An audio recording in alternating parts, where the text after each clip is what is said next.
Hi and welcome to the Key Customer Growth Podcast. My name is Jermaine Edwards and I've become obsessed with customer behavior and how people and organizations win with their best customers long term. After starting, failing and growing my own companies, 30 customer growth projects, hundreds of strategies, and the study of 50 years of customer service research, I've seen firsthand how and why organizations win, lose, and win again with their most important customers. This podcast is my way of sharing those insights, failures, principles, and strategies so you can become what I call an irreplaceable advisor, someone so valuable your customers never want to leave. In an increasingly competitive world, how do you continue to deliver unrivaled value and deepen those most important customer relationships? Join me as your customer growth guide. Your journey starts here.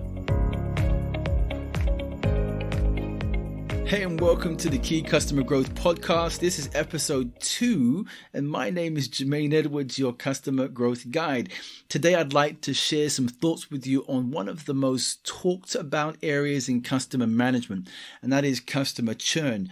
We're going to talk about a range of different topics today that I'll walk you through, but let's just answer this question. Why talk about churn exactly? We all know it's important. Well, here's why. When we look at the stats and the research, it is really evident that customer satisfaction results aren't going up. In fact, they've plateaued, and in many industries, they are plummeting significantly. I'd like to indicate some research that you could have a look at the end of this podcast. And the expectations we hold of our customers just aren't the same. Our customers are changing consistently, and they're expecting a higher quality. And that's kind of led me to a question I started asking myself years ago.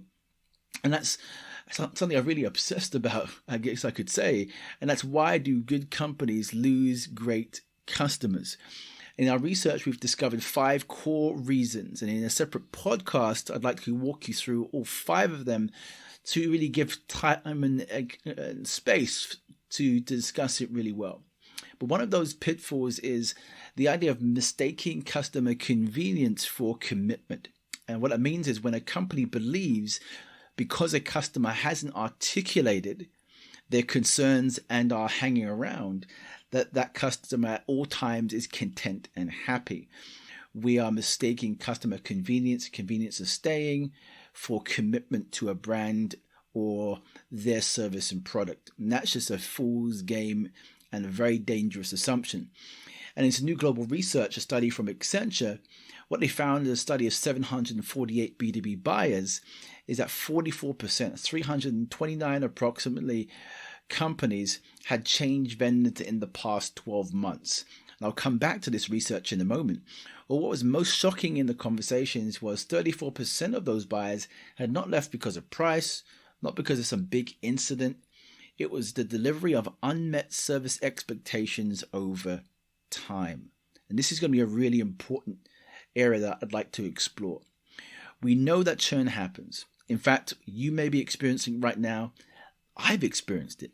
And in all the frustration and disappointment it has, we can view it as all those years invested, and it can feel really tough. We look at those relationships that we've poured into in projects alike. But we have to first take a step back and not just think about necessarily the customer to begin with, as in why they left us, but why we have customers leave in the first place. We need to understand the nature of churn and how it actually works within the relationships that we have with customers. So there are many ways we can describe churn, and I think it's really important for us to have a clear definition. Now, one way to describe it, I've seen this in the kind of dictionary version or the Wikipedia version, is the kind of proportion of contractual customers or subscribers who leave a supplier during a given time. So essentially the number of people, the number of customers that leave a supplier during a period of time. Now that could be helpful to some degree, but actually still doesn't give us a real view on what churn is, what's happening really with churn. But another way we can describe churn is as the number of customers who leave, reduce their current spend, or purchase a like product from a competitor over a specific period of time. Now we get some more interesting data here. That churn is not just about this full context of customer leaving, but actually churn is chipping away in specific areas. It's the time when a customer purchases something else from a customer that isn't you, or from a competitor, when they reduce their current spend with you in a particular area. All these things culminate into behaviors that we can see that indicate churn triggers, particular things that are taking place that allow us to view the relationship differently and take proactive steps. And so if we look at this, we can begin to go a little bit further into our business and explore what's taking place. So there's a churn cycle that's happening. And the churn cycle tends to be the consequence of a sequence of really poor customer decisions, assumptions, experiences, and strategies we make over time that have not been addressed adequately or have been challenged in the moment. Now, I'll say that again. The churn cycle happens, and it tends to be the consequence of a sequence of really poor customer decisions, customer assumptions, experiences, and strategies made over time that were not addressed adequately or challenged in the moment. Meaning that most decisions for a customer to leave outright is not something that happens in a single moment. It's a sequence of things that are taking place that move over time, that move them into a position where now they're making a decision to leave. Now, that doesn't mean it can't happen quickly, but in the grand scale of things, it usually happens over time. So how do we take that information and use it to our advantage? Well, one way we can think about this is understanding what control we actually have to influencing these specific areas, influencing churn and this churn cycle. We first of all have to understand what the churn cycle is, and then how we manage those specific areas. Well, as we looked at this, we came up with three specific Ds, the three Ds of churn. The first is discomfort, dissatisfaction, and disconnection. And so discomfort is simply an unmet expectation where the clarity of something has not been articulated well, and now there's miscommunication taking place. This discomfort, there's an unwarranted tension between you and the customer. That's discomfort, and those things could be dealt with fairly quickly if you're aware of those and making sure that you're communicating and clarifying things with your customer. Then we have dissatisfaction, which can be unmet expectations over a period of time, which leads to a dissatisfaction score, or it can also be a violated value that takes place. Somehow they attach a particular moral value to you, and you've broken that moral value. That can lead to dissatisfaction and sometimes into disconnection, meaning a complete disconnection of the relationship. Now, disconnection is both time, expectation, and values. It's the consistency of that over time when those things have not been addressed to the quality and standards of the actual person, to the quality and standards of the other person. And that's disconnection.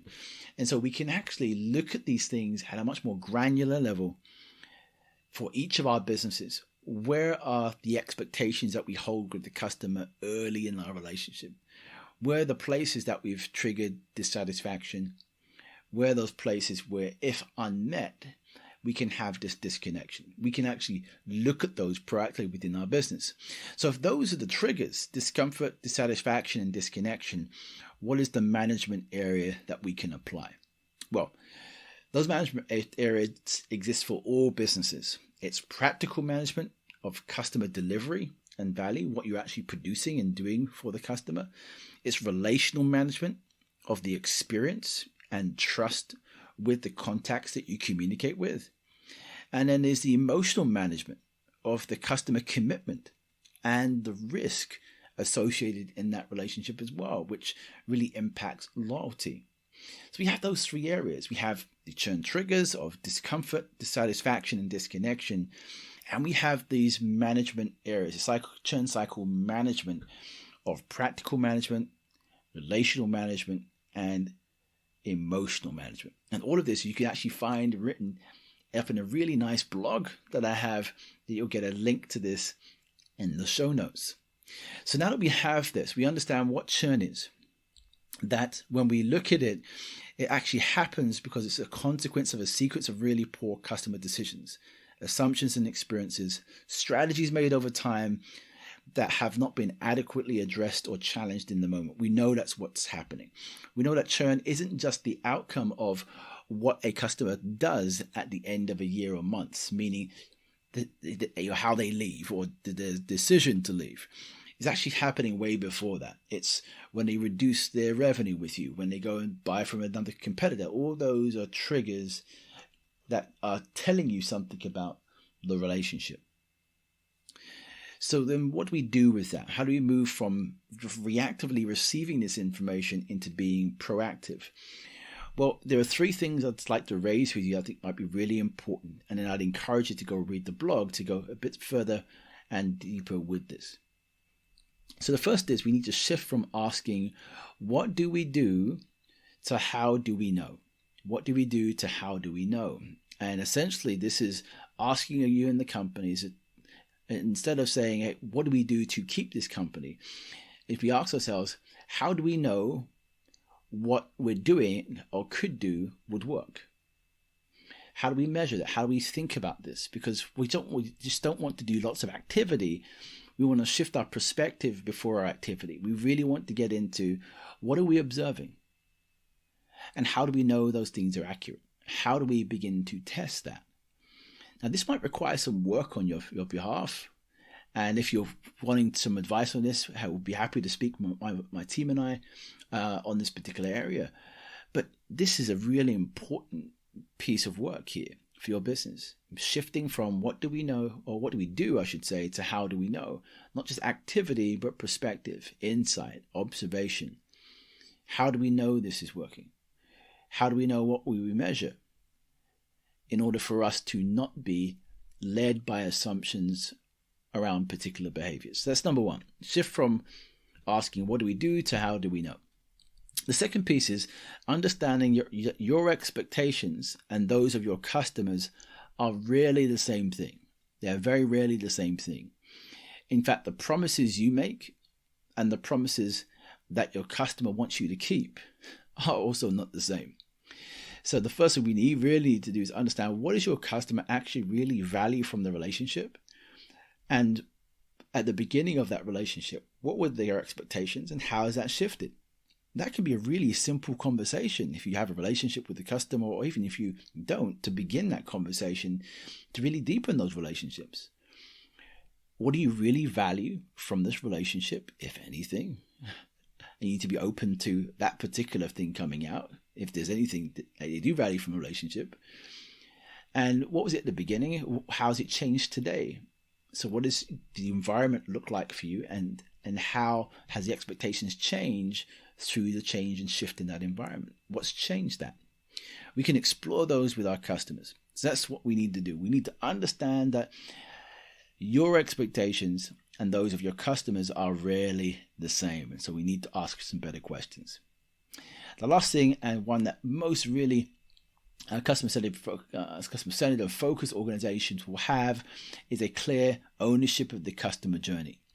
They'll know along the way with those particular places that will have greater friction points, those things that will cause greater uncertainty with the customer during your lifetime with them. And I'd always advocated the first 12 months being completely mapped out for an organization, not just the onboarding process, but actually designing specific kinds of interactions with your customers in mind and your best customers to be more certain with that. So effective management of churn isn't done by random activities.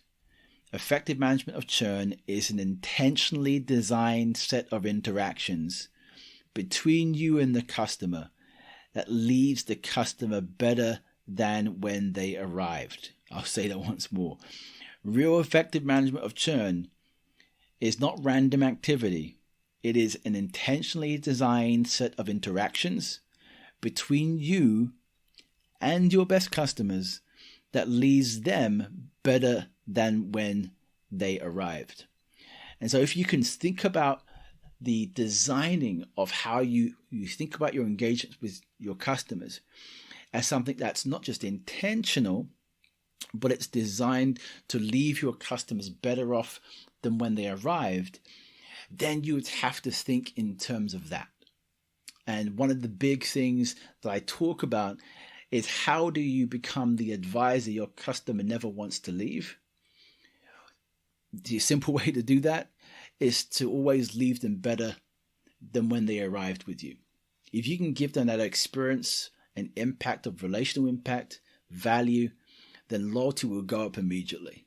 And there's a way in which you can think about this that allows you to do that consistently. And one of those areas is thinking about those daily engagements, thinking about that journey, thinking about the questions that you're asking each other as a team, thinking about the understanding of those expectations, and having a clear view of what it means to your customer.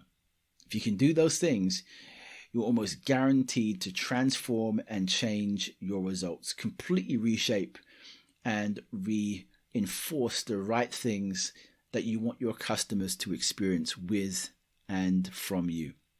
So I hope you found that really helpful. Again, notes are inside the show notes, and there's a blog that gives you more detail around some of these areas.